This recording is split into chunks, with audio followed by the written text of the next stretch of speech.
السلام علیکم ورحمۃ اللہ وبرکاتہ۔ بسم اللہ الرحمن الرحیم۔ حب الہی کے حقدار پروگرام کے ساتھ میں ہوں آپ کا میزبان حافظ ہشام الہی ظہیر۔ اس موضوع کو ڈیٹیل میں سمجھنے سے پہلے ہم چاہتے ہیں کہ اس کا مختصر سا تعارف آپ کے سامنے رکھا جائے کہ ہم نے یہ موضوع اس کا انتخاب کیوں کیا۔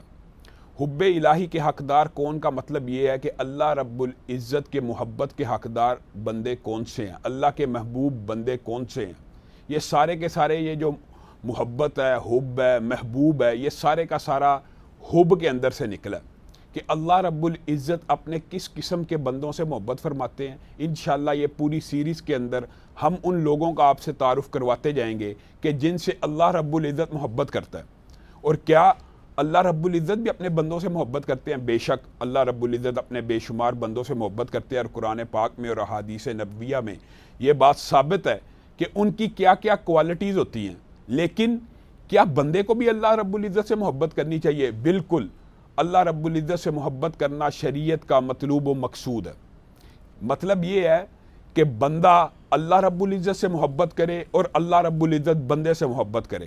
قبل اس کے کہ وہ لوگ جن سے اللہ رب العزت محبت کرتا ہے ان کا تعارف کروائیں، ہم آپ کے سامنے چند باتیں یہ رکھنا چاہتے ہیں جو اس بات کو ثابت کرتی ہیں کہ ہاں اللہ رب العزت بالعموم بھی لوگوں سے محبت کرتے ہیں اور بالخصوص بھی لوگوں سے محبت کرتے ہیں۔ جہاں تک تعلق ہے عمومی دلائل کا، تو سب سے پہلی دلیل ہے نبی کریم صلی اللہ علیہ وسلم کے دور میں حضرت عمر اس بات کو روایت کرتے ہیں کہ انہوں نے ایک قیدی عورت کو دیکھا، جنگ ہو رہی تھی، قید ہو گئے مختلف لوگ، تو انہی میں سے ایک لونڈی بھی تھی، وہ بھی قیدی عورت تھی۔ اس نے جنگ کے دوران اس کا بچہ کھو گیا، وہ بری طرح اپنے بچے کو ڈھونڈ رہی تھی، اور بعض روایات میں دوران جنگ ایک عورت اپنے بچے کو ڈھونڈ رہی تھی۔ ڈھونڈتے ڈھونڈتے اچانک اس کو اس کا بچہ مل گیا، بچہ بھوکا تھا، اس نے اسی وقت اس کو پکڑا اور اس کو کھانا کھلانے لگی، اس کو دودھ پلانے لگی۔ نبی کریم صلی اللہ علیہ وسلم اس کی یہ وارفتگی، اس کا یہ والہانہ پن دیکھ رہے تھے۔ نبی کریم صلی اللہ علیہ وسلم نے حضرت عمر کو کہا کہ یہ عورت اچانک بچہ ملنے سے کتنی خوش ہے اور اس کو اس بچے سے کتنی محبت ہے۔ تو حضرت عمر نے کہا اس میں کوئی شک و شبہ نہیں کہ اس کو بھی بچے سے بے شمار محبت ہے۔ تو نبی کریم صلی اللہ علیہ وسلم نے فرمایا اللہ رب العزت کو اپنے بندوں سے اس سے بھی زیادہ محبت ہے۔ کیا مطلب؟ یہ عمومی محبت ہے کہ اللہ رب العزت نے جو بھی تخلیق فرمایا ان میں سے انسان کو اشرف المخلوقات بنایا۔ جب اشرف المخلوقات بنایا تو قبل اس کے کہ وہ بندہ مومن ہو، صالح ہو، مسلمان ہو، اس سے بھی اللہ رب العزت محبت کرتا ہے۔ اور صحیح احادیث کے بعد الفاظ ہیں کہ اللہ رب العزت ماں سے 70 گنا زیادہ اپنے بندوں سے پیار کرتا ہے۔ اس کے اندر تخصیص اسلام کی نہیں ہے، مومن کی نہیں ہے، یہ عمومی دلائل ہیں۔ اور پھر ایک اور صحیح حدیث ہے، وہ کیا ہے کہ اللہ رب العزت نے آسمان سے محبت کے، رحمت کے 100 حصے اتارے، ان میں سے ایک حصہ اس دنیا کے اوپر تقسیم کیا، یعنی 100 حصے اللہ رب العزت نے پیدا کیے ہیں اور ایک حصہ اس دنیا کے اندر اتارا ہے، اور باقی 99 حصے 99 جو حصے ہیں وہ اپنے لیے رکھے ہیں۔ کس دن کے لیے؟ قیامت کے دن کے لیے۔ اب صرف آپ اس ایک بات کے اوپر غور کریں کہ جو حصہ دنیا میں ایک اترا، 100 میں سے ایک اترا، اس ایک حصے کی وجہ سے ماں اپنے بیٹے سے محبت کرتی ہے، بھائی بھائی سے محبت کرتے ہیں، بہنیں بھائیوں سے محبت کرتی ہیں، میاں بیوی آپس میں محبت کرتے ہیں، صرف ایک حصے کی وجہ سے۔ اس ایک حصے کی وجہ سے تمام جانور اپنے بچوں سے محبت کرتے ہیں، درندے اپنے بچوں کو بچاتے ہیں، شیر، گھوڑے، جتنے بھی جانور ہیں اپنے بچوں سے ان کا جو والہانہ پن ہوتا ہے وہ محبت کا ایک حصہ جو آسمان سے نازل ہوا، رحمت کا ایک حصہ جو آسمان سے نازل ہوا، اس کی وجہ سے ہے۔ معزز سامعین گرامی قدر، یہ بات یاد رکھیے گا کہ محبت کے مختلف انداز ہیں، اللہ رب العزت کی محبت کے بھی مختلف انداز ہیں۔ اللہ رب العزت جب کسی بندے سے محبت کرتا ہے تو اس کا ترجمہ، اس کا معانی امام ابو عالیہ اور دیگر محدثین اور مفسرین نے بڑا تفصیلی بیان کی ہے۔ وہ یہ ہے کہ کئی مرتبہ اللہ کی محبت رحمت سے ظاہر ہوتی ہے، کئی مرتبہ برکات سے ظاہر ہوتی ہے، کئی مرتبہ اس بندے کا سٹیٹس بڑھانے سے، اس کو عزت، وقار، شہرت عطا کرنے سے، اور کئی مرتبہ اللہ رب العزت کی جو رضا ہوتی ہے، صرف اللہ کا راضی ہو جانا، یہ بھی اس کی محبت کے اوپر دلالت کرتا ہے، اللہ رب العزت کا راضی ہونا۔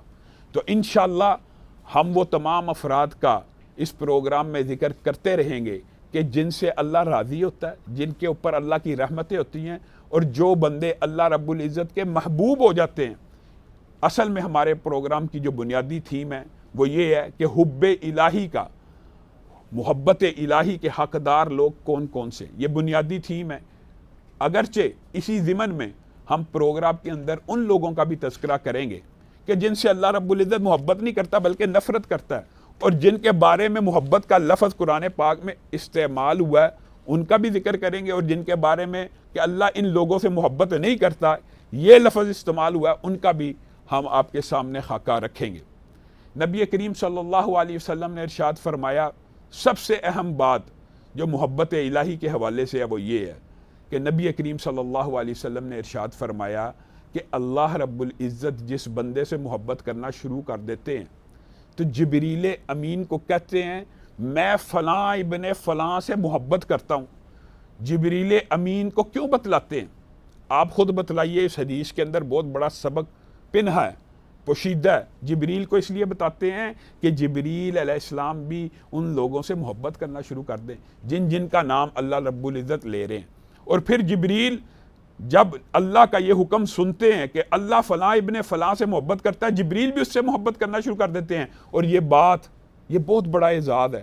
اور اس پروگرام کی بنیادی تھیم ہے کہ میں نے اور آپ نے ان لوگوں میں شامل ہونا ہے جن سے اللہ رب العزت محبت کرتا ہے۔ اس کا جو پہلا رزلٹ ہے، اس محبت کا پہلا رزلٹ وہ یہ ہے کہ جبریل آسمان کے اوپر منادی دیتے ہیں، ندا دیتے ہیں، اور فرشتوں کو کہتے ہیں، اللہ کے مقرب ملائکہ، اللہ کے مقرب فرشتوں کو وہ کہتے ہیں اللہ اور جبریل فلاں ابن فلاں سے محبت کرنا شروع ہو گئے ہیں، تو آپ سب بھی اس بندے سے محبت کرو۔ پھر جس بندے سے اللہ، جبریل اور آسمان کے مقرب ملائکہ محبت کرنا شروع کر دیتے ہیں، اللہ رب العزت اس کی محبت دنیا کے اوپر اتار دیتا ہے، کائنات کے اوپر اتار دیتا ہے۔ پھر ہوتا کیا ہے؟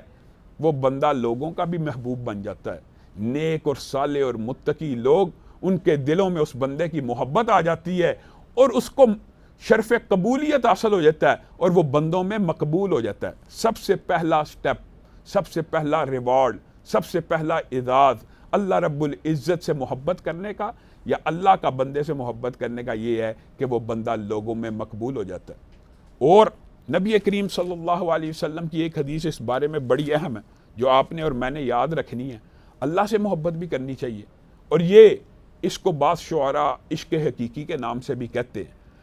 اصل میں یہ لفظ عربی میں محبت کا ہے۔ عشق مجازی اور عشق حقیقی اور اس طرح کے الفاظ بعض اوقات مخلوق کے ساتھ بھی بولے جاتے ہیں، لیکن اصل محبت کا جو مقصد ہے، اصل محبت کا جو مطلوب و مقصود ہے وہ یہ ہے کہ انسان اپنے رب سے محبت کرے۔ جس حدیث کی طرف میں آپ کو لے کے جانا چاہتا ہوں وہ یہ ہے، صرف اللہ رب العزت کی محبت مقصود و مطلوب نہیں ہے شریعت میں، بلکہ نبی کریم صلی اللہ علیہ وسلم نے ارشاد فرمایا تم میں سے کوئی شخص اس وقت تک مومن ہی نہیں ہو سکتا جب تک میں محمد صلی اللہ علیہ وسلم اس کو اس کی مال، اس کی اولاد، اس کی جان سے زیادہ محبوب نہ ہو جاؤں، عزیز نہ ہو جاؤں۔ اور حضرت عمر کو جب نبی کریم صلی اللہ علیہ وسلم نے یہ بات بتلائی تھی، حضرت عمر نے جب یہ حدیث سنی کہ میں محمد صلی اللہ علیہ وسلم کی محبت جب تک مال، جان، اولاد سے بڑھ کر نہ ہو جائے، اپنی جان سے بھی بڑھ کر نہ ہو جائے تو ایمان مکمل نہیں ہو سکتا۔ حضرت عمر نے کیا کہا واقعی ایسا ہے؟ نبی کریم صلی اللہ علیہ وسلم نے جب فرما دیا نا واقعی ایسا ہے، تو حضرت عمر نے بلا چوں چراں، یعنی ایک لمحہ بھی سوچے بغیر اس بات کو قبول کر لیا۔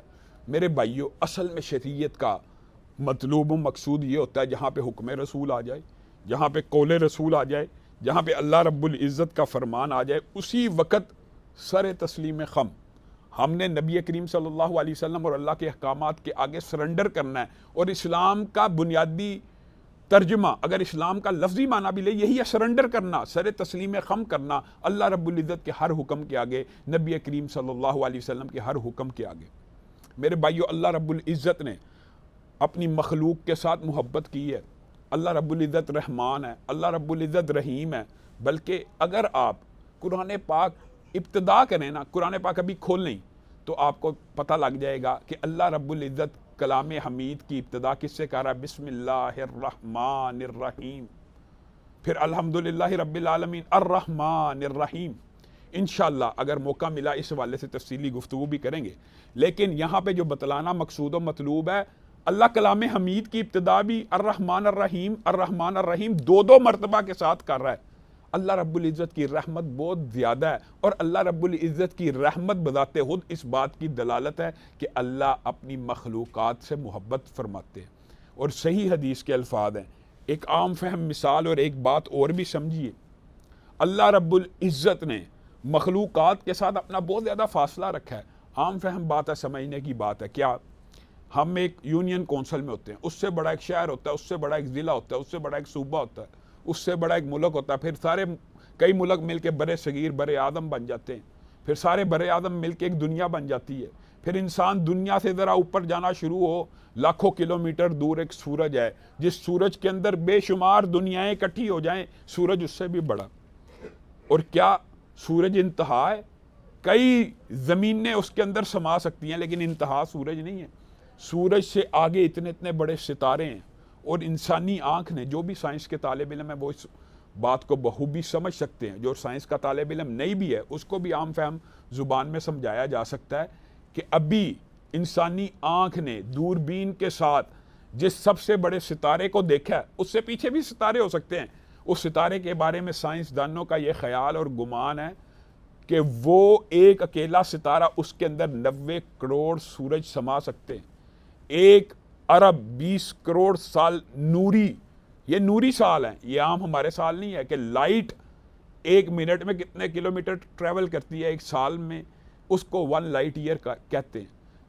اتنے لاکھوں نوری سال کے فاصلے پہ اتنے بڑے ستارے ہیں کہ جن کے اندر 90 کروڑ سورج سما سکتے ہیں، اور ان سارے ستاروں کے اوپر اللہ رب العزت نے ایک چھت بنائی ہے جس کو آپ اور میں پہلا آسمان کہتے ہیں اور سمجھتے ہیں اور جانتے ہیں۔ لیکن صحیح حدیث کے الفاظ ہیں، اس پہلے آسمان کے اوپر کیا ستارے کافی ہیں؟ ستارے سے تو آسمان کو مزین کیا ہے، کیا ستاروں سے بڑی مخلوق نہیں؟ 90 کروڑ سورج ایک ستارے میں ہے، لیکن آسمان کے اوپر اللہ رب العزت نے ایسے ایسے فرشتوں کو پیدا کیا ہے۔ صحیح حدیث کے الفاظ ہیں، جو آسمان کی چھت کے اوپر سجدہ کرتے ہیں نا، تو آسمان کی چولیں ہلنا شروع ہو جاتی ہیں۔ یہ اللہ رب العزت کی مخلوقات ہیں۔ بات آپ کو کیا سمجھانا مقصود ہے؟ اس آسمان سے اوپر دوسرا، تیسرا، چوتھا، پانچواں، چھواں، ساتواں، اس سے اوپر چلے جائیں، ایک مقام آتا ہے جہاں پہ اللہ رب العزت کی کرسی ہے، وسیع کرسیہ السماوات۔ اللہ رب العزت کی کرسی نے 7 آسمانوں کو گھیرا ہوا ہے، اور صحیح حدیث کے الفاظ پتہ کیا ہیں؟ وہ یہ ہیں کہ کرسی کے سامنے پوری کائنات کی حیثیت، اللہ نے کرسی جو مخلوق ہے اتنی بڑی بنائی ہے کہ پوری کائنات اس کرسی کے سامنے انگوٹھی کے ایک چھلے کے برابر ہے۔ اور اگر اس کرسی سے اوپر جایا جائے، وہاں پہ اللہ رب العزت کا عرش ہے، اور عرش کے سامنے کرسی ایسی ہے کہ جیسے صحرا میں پڑا ہوا انگوٹھی کا ایک چھلا ہو، وہ اس کے سامنے یہ حیثیت رکھتا ہے۔ اور آپ کو جو بتلانا مقصود ہے اللہ کی محبت وہ کیا ہے؟ اللہ رب العزت نے جہاں پہ کسی مخلوقات کو گزرنے کی، جانے کی، اوپر چڑھنے کی اجازت نہیں، وہاں پہ اللہ رب العزت نے اپنے عرش کے اوپر یوم کتابت تقدیر میں ایک عبارت لکھوائی۔ وہ کیا تھی؟ کہ میری رحمت، یعنی اللہ کی محبت مخلوقات کے اوپر، اللہ کی رحمت مخلوقات کے اوپر، میری رحمت ہمیشہ میرے غضب کے حاوی رہے گی، غضب کے اوپر غالب رہے گی، غضب ہمیشہ کم رہے گا، رحمت ہمیشہ حاوی رہے گی۔ یہ اللہ رب العزت کا عظیم احسان ہے مخلوقات کے اوپر کہ اللہ رب العزت نے اپنی جان کے اوپر ظلم کو حرام کیا۔ اور قرآن پاک میں اللہ رب العزت نے بے شمار مقامات پہ یہی بات ارشاد فرمائی ہے کہ اللہ رب العزت اپنے بندوں پہ ظلم نہیں کرتا، بلکہ بندے ہی ہیں جو اپنی جانوں پہ ظلم کرتے ہیں۔ ہم نے اللہ رب العزت کا محبوب کیسے بننا ہے؟ ہمیں اللہ رب العزت کی محبت کیسے حاصل ہوگی؟ ہم وہ کون سے اعمال کریں جن کی وجہ سے اللہ ہم سے محبت کرنا شروع کر دے؟ میں نے اور آپ نے تو اللہ سے محبت کرنی ہی کرنی ہے، لیکن اللہ بھی ہم سے محبت کرنا شروع کر دے۔ ان بعض افراد کا بھی آپ کے سامنے انشاءاللہ اس پروگرام میں تذکرہ کریں گے۔ سرسری طور پہ میں ایک حوالے کے طور پہ آپ کو بتلاتا ہوں کہ جیسے نبی کریم صلی اللہ علیہ وسلم نے حیبر کے مقام پہ یہ بات کی تھی. کتنے بڑے اعزاز کی بات ہے کہ میں کل پرچم اس کو دوں گا جو اللہ اور اس کے رسول سے محبت کرتا ہے. یہ بات بھی کافی تھی اعزاز مرتبے مقام کے لیے. لیکن کیا کہا؟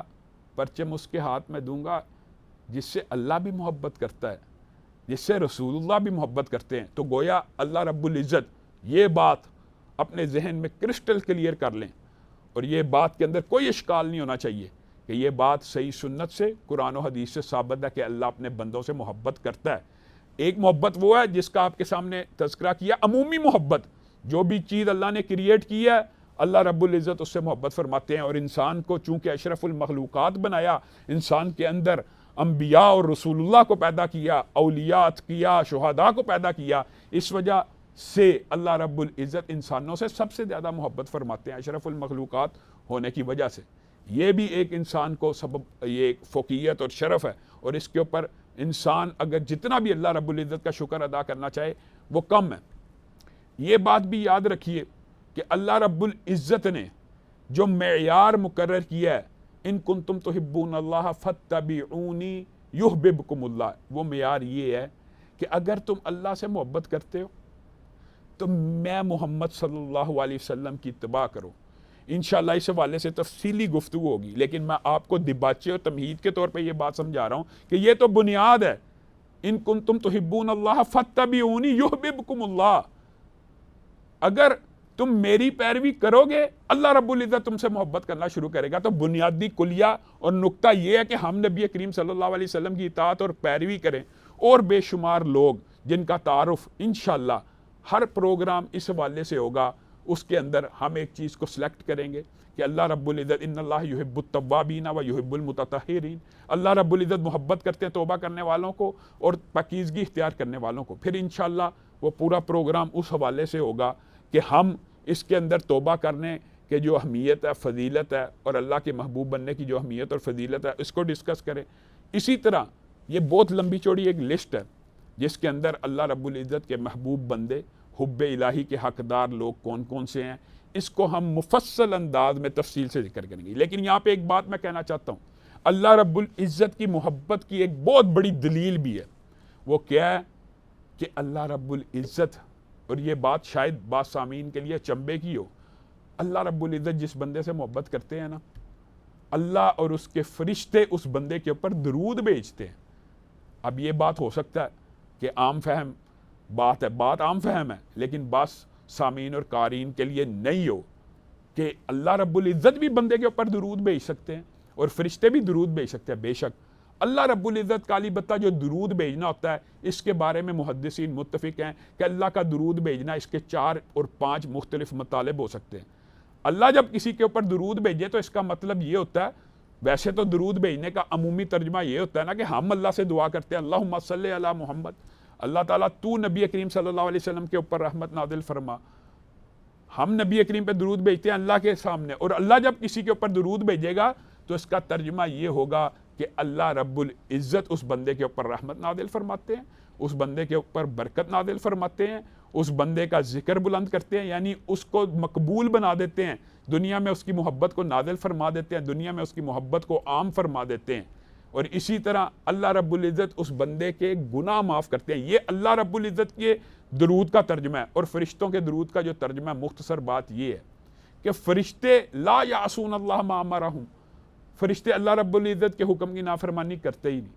فرشتوں کو تو لا یسبقونہ بالقول, وہ تو اپنی مرضی سے بول ہی نہیں سکتے, وہ تو وہی کہتے ہیں جس کا اللہ آرڈر دے. آپ خود بتلائیے جس بات کا اللہ رب العزت خود آرڈر دے رہا ہے, اور آرڈر بھی فرشتوں کو دے رہا ہے, اور فرشتوں نے مانگنا کس سے ہے؟ اللہ رب العزت ہی سے مانگنا ہے. تو کیا اس قسم کی دعا کی قبولیت میں کوئی شبہ ہو سکتا ہے؟ بالکل کوئی شبہ نہیں ہو سکتا. انشاءاللہ اس حوالے کو بھی تفصیل سے ہم بیان کریں گے آئندہ آنے والے پروگرامز میں, اور انشاءاللہ یہ سلسلہ جاری رہے گا کہ محبت الہی اور حب الہی کے حقدار لوگ کون سے ہیں.